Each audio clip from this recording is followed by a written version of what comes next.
Staying with France, time to look at what the French newspapers are saying, and for that I'm joined on set by Caterina Vitozzi. Hello again, Caterina. Hello. Now, I believe the cover of Le Parisien shows a picture of a very glum Prime Minister. Yes, indeed. He's probably feeling it's back to work for him after a lovely month of holiday. Jean-Marc Ayrault there, a Prime Minister under pressure, says the newspaper. Why is he under pressure? Well, they look a little closer at that inside. They ask, is there a problem?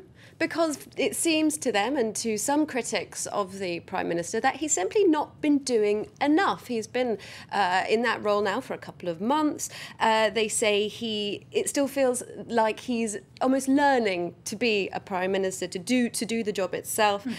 He's been attacked by some for taking a whole month off in August, being away from Paris on holiday, as do many French politicians, including the President himself.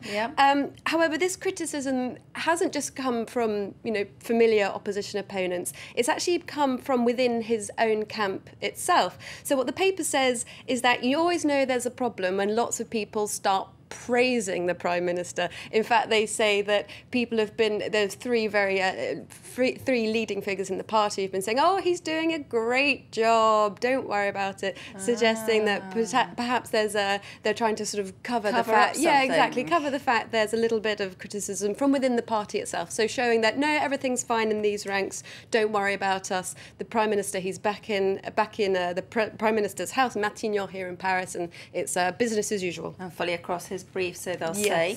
Now, as we were saying, Caterina, it is, of course, back to school for many French children today, and it's also back to work for workers at the Peugeot factory. Yes, indeed. This is a very particular Peugeot factory near Paris.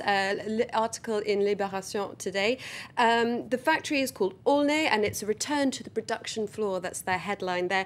Now, this is a particularly interesting story because this is a Peugeot factory that Peugeot, they say they've got to shut. They simply can't afford to keep it open. 3,000 people work there, and of course as everyone knows, that the French president said employment was one of his key things in his presidential campaign. There would be no job losses under him. However, 3,000 jobs may have to go. There was a slight reprieve during the summer holidays that nothing would be done. Peugeot wouldn't formally announce any job losses. So now it's September. The paper looks at what now. The paper says they're awaiting government report to see what the government make of this situation.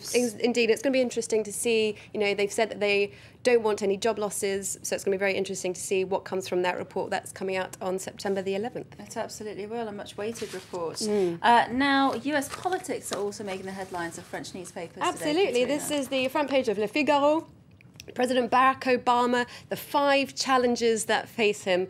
Just 5? Just 5, apparently, but I know, you'd think there'd be a few more. But this is obviously ahead of the Democratic Convention this week. The paper looks at what are these key challenges that face the president as he's in this battle for re-election. Things like how is he going to really galvanise his support base, as well as, re-inspire a nation that, so believed in him 4 years ago. Libération touched on that same theme. An article saying Barack Obama wants to rediscover his magic touch, this incredible rhetoric he has that can really inspire a nation behind him. That's right, he really rode to power on a wave of yes we can and enthusiasm. Yeah, absolutely. So it's, how can we make, yes we still can, how can we get that message across? It's a tough brief to do though, hey?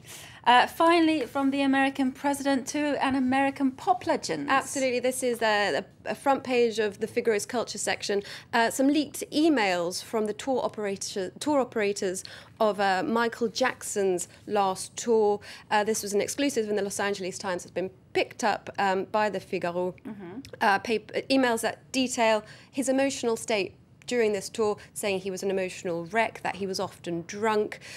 So, some really interesting emails that paint a pretty sad picture, in fact, of the last few months of Michael Jackson's life. It certainly is a very sad picture. Well, thank you very much, Caterina Vitozzi, for the review of the French newspapers there.